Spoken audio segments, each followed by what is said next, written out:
BNP তো জনগণের ভোটেই যদি জিতে আপনার চুলকায় কেন? সরকার থাকবে তখন আর ষড়যন্ত্র থাকে না, যেটা আমরা শেখ হাসিনারও বুঝাইতে পারি নাই, যে আপনি নির্বাচনটা দেন জনগণের ভোটে, জনগণকে নির্বাচিত করতে দেন, এই দেশটাকে পরিচালনা করবে।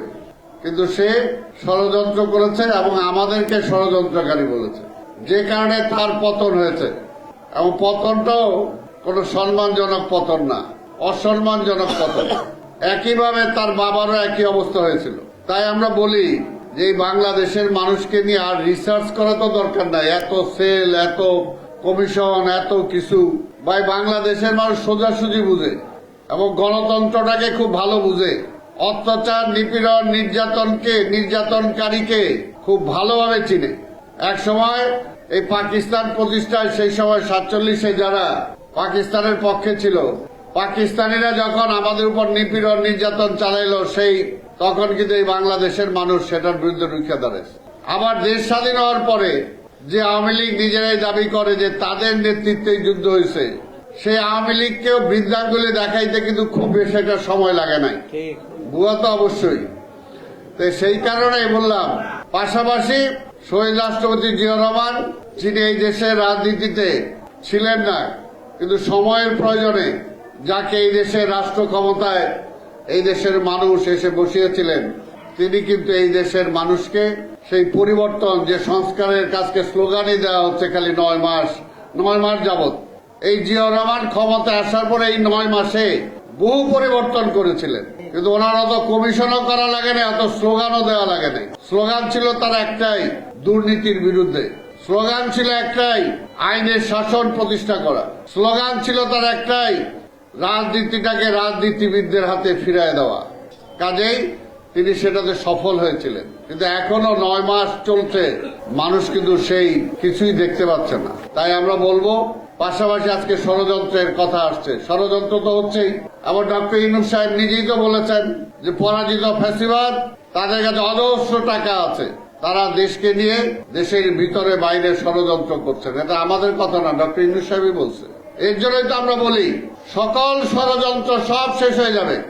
আপনি নির্বাচন দেন, নির্বাচিত সরকার আসুক, তারপরে দেখবেন যে দেশটা কিভাবে চলে আর ষড়যন্ত্রকারীরা কোথায় থাকে।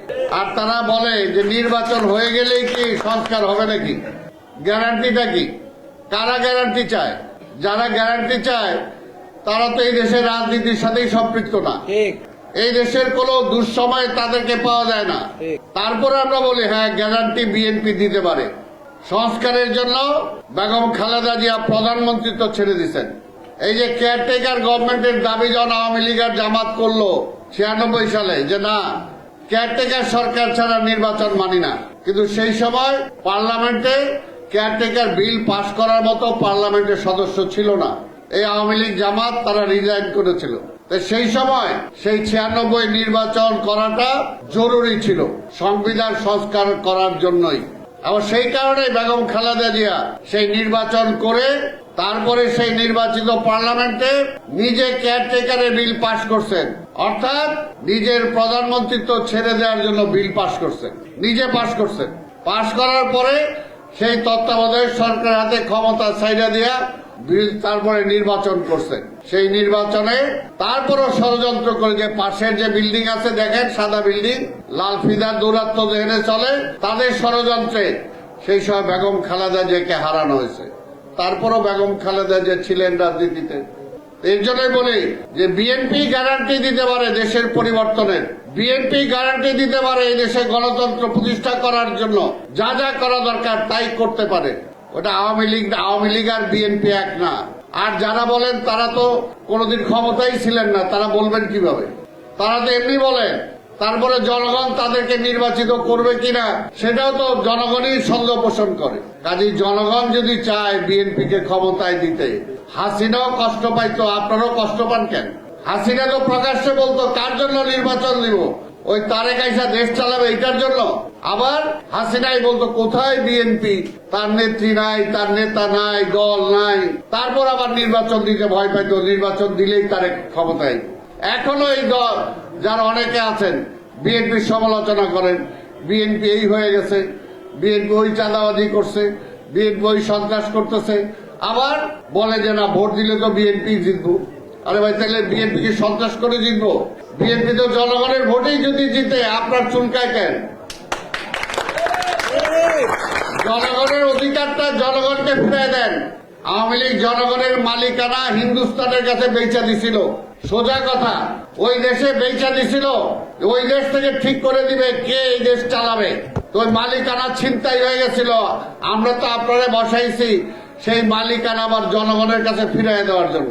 5ই আগস্টের পরিবর্তনের পরে সেই সময় তো বিভিন্ন রাজনৈতিক দল, এই ছাত্ররা সবাই বলেছিল বিএনপির নেতৃত্বে সকল রাজনৈতিক দল মিলে জাতীয় সরকার গঠন করে রাষ্ট্র ক্ষমতায় যাওয়ার জন্য। কিন্তু বিএনপি বলছে না, আমরা ভোটের মাধ্যমেই ক্ষমতায় যেতে চাই। তাহলে যে বিএনপি ওই সময় ক্ষমতায় যেতে পারত। বেগম খালেদা জিয়াকে হাসিনা বহুবার বলছে স্বরাষ্ট্রমন্ত্রী সহ কয়টা মন্ত্রী চান আপনি লয়ে লন, আসেন ভাগাভাগি করি।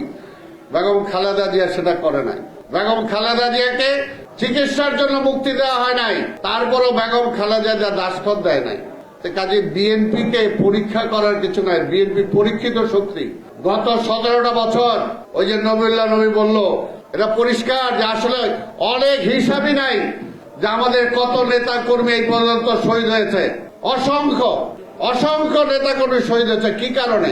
এই গণতন্ত্রের জন্য, এই একটা মানুষের ভোটের অধিকারের জন্য। আর অনেকে বলে ভোটের জন্য কি পরিবর্তন হয়েছে নাকি? হ্যাঁ, ভোটের জন্যই তো পরিবর্তন হয়েছে। যদি শেখ হাসিনা ভোট দিত তাহলে তো শেখ হাসিনা ক্ষমতায় থাকতে পারতো না। এই কারণে ভোটের অধিকারটাই বড়। জনগণের ভোটের অধিকার জনগণকে ফিরাই দিতে হবে, এটাই হলো মূল কথা।